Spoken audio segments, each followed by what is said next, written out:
Değerli kamuoyu, haklarımız, iş güvencemiz ve geleceğimiz için görevliyiz.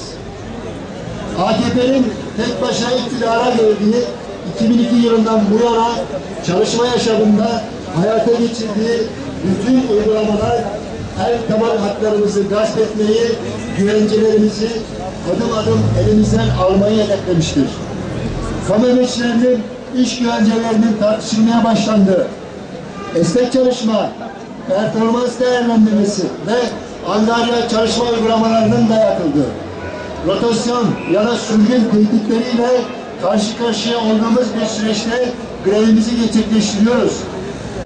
Performans uygulamaları ile kamu emekçilerinin yarıştırılması, rotasyon adı altında il içi ve il dışı sürgün uygulamalarından derhal vazgeçilmelidir. Kamuda istihdam edilen 4B, 4C, 50D, taşeron, kapsam içi, kapsam dışı ve benzeri farklı statülerdeki kamu emekçileri 4A kodrosuna alınarak iş güvenceleriyle çalıştırılmalı, taşeron.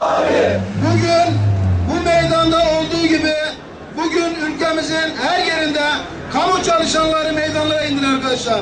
Uluslararası hukuk ve yasalardan kaynaklanan meşru haklarımızı kullanarak bugün iş bırakma görevini gerçekleştirmektedir. Bugün gerçekleştirdiğimiz iş bırakma bir uyarıdır. Taleplerimizin karşılanmaması halinde bugünkü eylemin genel grevin ayak sesleri olduğunu siyasi iradeye hatırlatmak isteriz.